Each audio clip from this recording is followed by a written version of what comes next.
Salam sejahtera saudara yang kekasih di dalam nama Tuhan Yesus Kristus. Kita kembali melanjutkan memikirkan tentang kekayaan.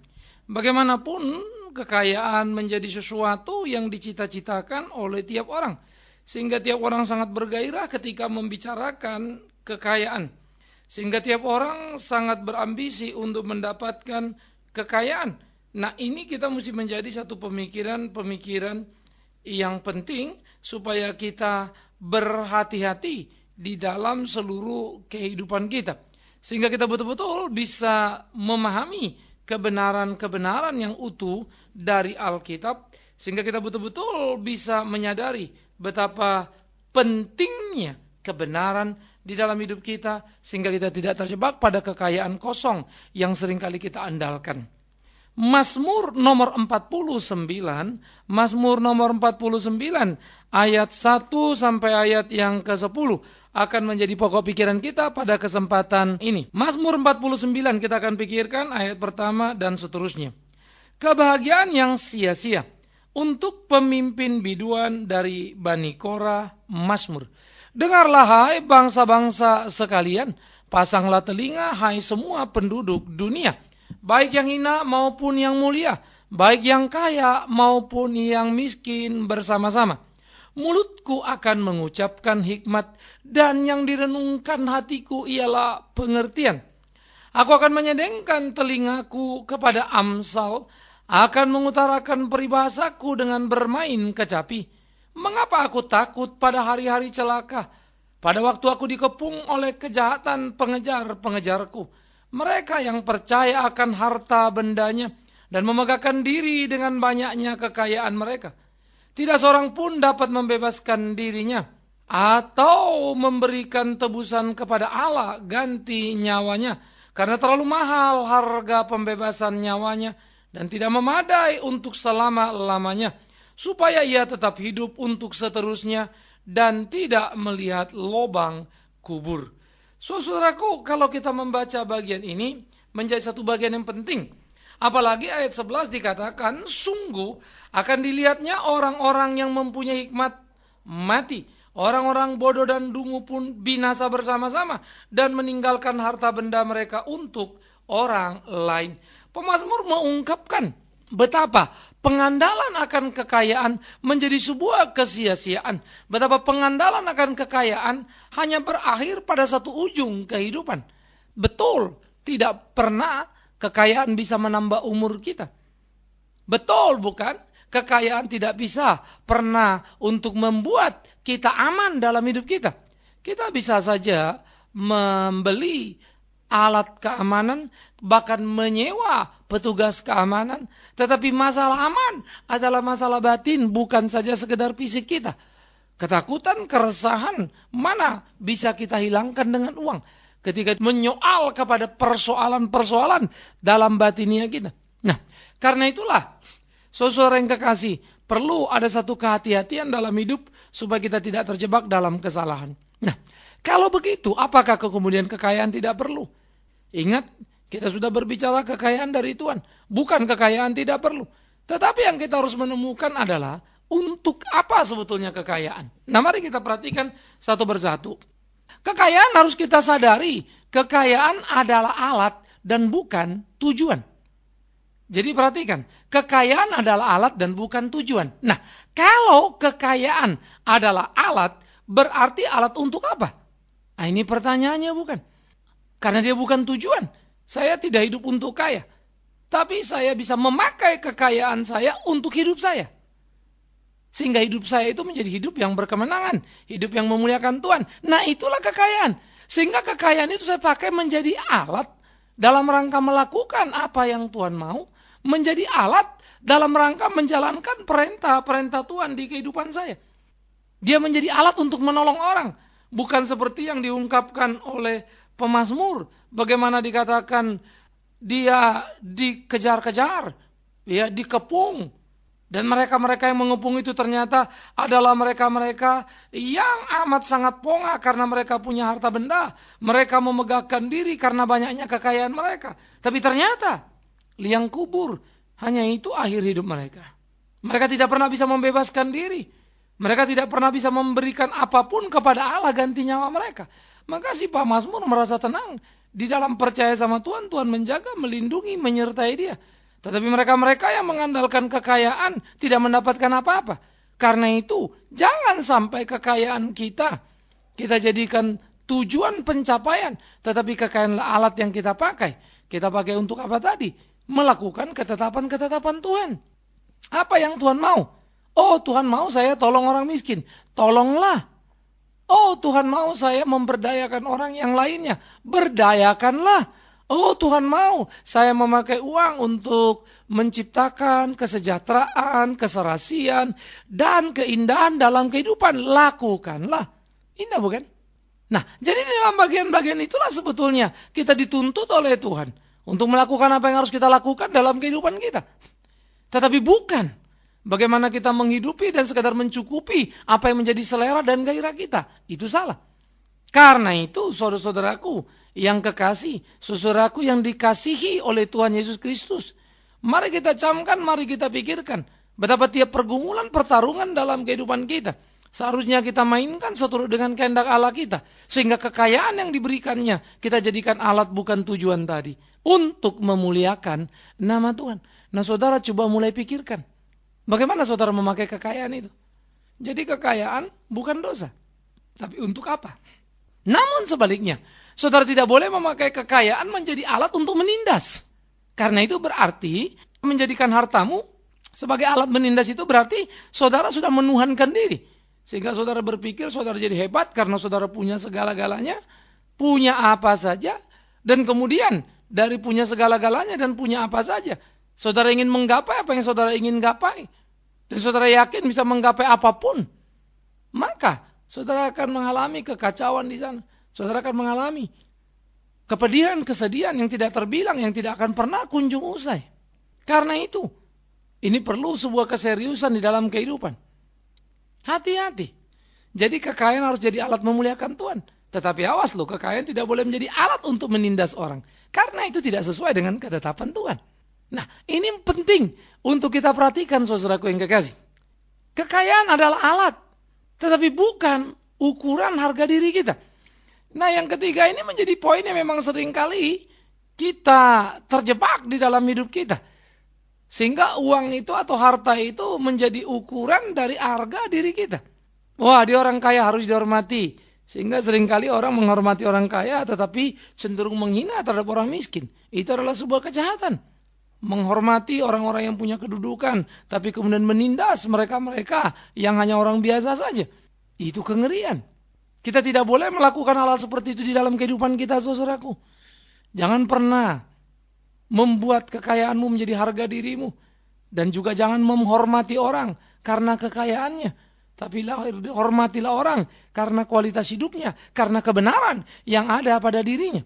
Jadi kekayaan jangan sampai memanipulasi seluruh aspek yang penting dari kekayaan itu sendiri. Saya percaya ketika Tuhan menaruh kekayaan pada diri seseorang, tidak mungkin Tuhan tidak punya rencana, bukan? Pasti Tuhan punya rencana. Nah, tinggal kita mesti merenungkan, memikirkan dengan baik-baik. Apa sih yang menjadi rencana Tuhan dari apa yang Tuhan taruh, apa yang Tuhan titipkan dalam kehidupan kita? Apa yang Tuhan kehendaki sebetulnya? Apa yang Tuhan mau sebetulnya? Nah, kita mesti berpikir itu, saudara. Kita mesti bergumul itu. Sehingga dari situ kita terus bergerak dalam kehidupan kita. Untuk mencermati, untuk belajar memahami kehendak Tuhan yang luar biasa itu. Sehingga dengan demikian kita bisa dihidupi oleh kebenaran yang sejati. Sehingga kita bisa dihidupi oleh prinsip-prinsip ilahi. Dan hidup kita menjadi hidup yang memuliakan Tuhan kita, bukan? Saudara-saudaraku yang kekasih, camkan dan pikirkanlah bagaimana seharusnya kita dihidupi oleh kebenaran firman Tuhan dalam hidup kita. Camkan dan pikirkanlah, kekayaan adalah alat bukan tujuan. Tapi ingat, kekayaan alat untuk memuliakan Tuhan, bukan menista orang. Kekayaan juga harus kita pahami tadi, bukan menjadi ukuran harga diri. Siapa saudara pantas dihormati atau tidak, bukan karena uang. Dan jangan membeli rasa hormat dengan uang, karena engkau akan kecewa dalam kehidupanmu. Terlalu banyak orang respect pada waktu Anda beruang, bukan? Sehingga ada pepatah bilang, ya, ada uang abang sayang, tidak ada uang abangku tendang, kan begitu. Apapun siapapun, saudara akan menjadi korban daripada sebuah tatanan nilai yang kacau balau di dunia ini. hanya kalau kita bertumpu kepada ukuran kekayaan itu. Kembali kepada perenungan pemazmur tadi. Orang-orang kaya yang menindas tadi itu. Tetapi mereka tidak gentar dalam kehidupannya. Mereka bertanding dan bertarung karena percaya kepada Tuhan. Sebaliknya, mereka yang mau menggapai segala apa yang diinginkannya dengan kekayaannya, yang mengesahkan segala hal dengan kekayaannya, lalu bertindak semaunya dengan ukuran kekayaannya, mereka akan kehilangan kebahagiaan dalam hidupnya. Mereka tidak berhak untuk warisan hidup yang penuh ketenangan yang datang dari Tuhan. Saudara-saudaraku, kita perlu dengan serius, perlu dengan jujur untuk memikirkan apa menjadi kehendak Tuhan dalam kehidupan kita. Kita perlu bertanding dengan sungguh-sungguh supaya kita mengerti kehendak Allah dan melakukan apa yang Dia mau dalam hidup kita. Alangkah indahnya jika saudara hidup sesuai dengan kehendak Tuhan. Camkan itu, pikirkan itu dalam kehidupanmu supaya engkau boleh melakukan apa yang menjadi ketetapan-ketetapan Tuhan. Camkan, pikirkan itu dalam kehidupanmu sehingga engkau sungguh-sungguh menikmati betapa indahnya berkat Tuhan. Tuhan yang memberikan kekayaan, maka kembalikanlah untuk kemuliaan Dia. Tuhan yang memberikan kita kekayaan, maka biarlah itu jadi puji hormat bagi namanya. Tuhan memberikan kita kekayaan, jangan pakai itu untuk menindas orang lain di kehidupan. Tuhan memberikan kita kekayaan, bukan itu harga diri kita. Harga diri kita adalah hidup dalam kebenaran, keberimanan yang sejati kepada Tuhan. Alangkah luar biasanya. Jadi saudaraku yang kekasih, kekayaan bukan dosa, tetapi kekayaan bukan segala-galanya. Kekayaan bukan dosa, tapi bukan juga tujuan hidup kita. Kekayaan adalah berkat yang Tuhan berikan untuk menjalankan kehendak Tuhan. Kekayaan adalah alat, bukan tujuan untuk memuliakan nama Tuhan. Nah, jadi disitulah kita memakai kekayaan untuk mencapai atau mewujudkan tujuan hidup kita. Gitu ya. Jadi kekayaan jadi alat untuk menggapai tujuan hidup. Tujuan hidup adalah memuliakan Tuhan itu. Nah, jadi di dalam bagian-bagian seperti ini, saya kira kalau tiap orang menyadari betapa sebetulnya diberikan Tuhan kepadanya kekayaan, dan dia tahu ada tugas tanggung jawab diemban dengan titipan kekayaan yang Tuhan titipkan, maka saya amat sangat percaya loh, tiap orang akan berhati-hati dengan kekayaan yang dimilikinya.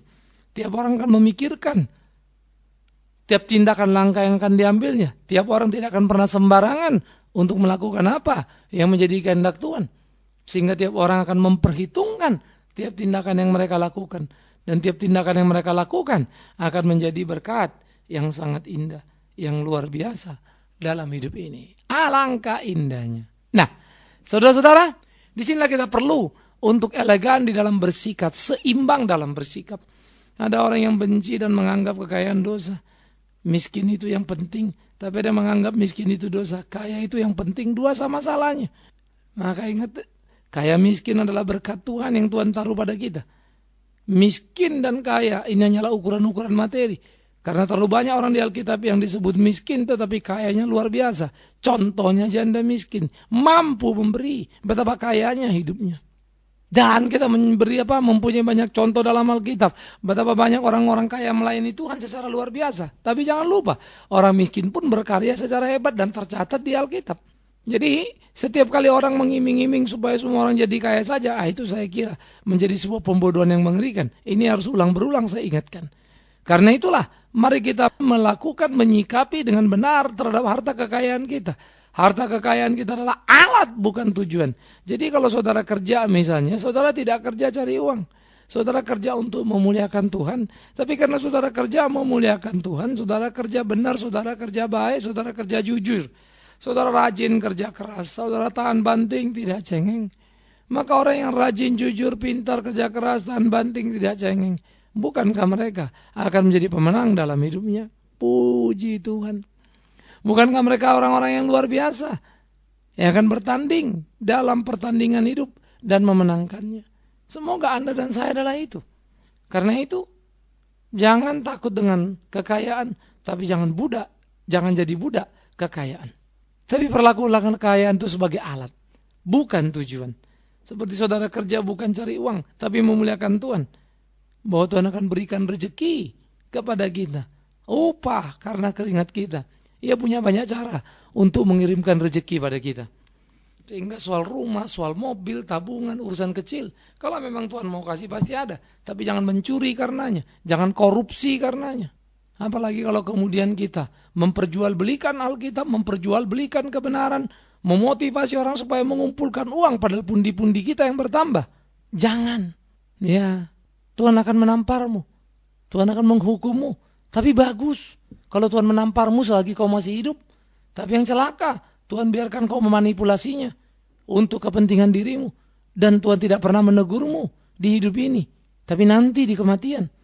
Sehingga tak lagi ada ulangan. Bukankah itu mengerikan?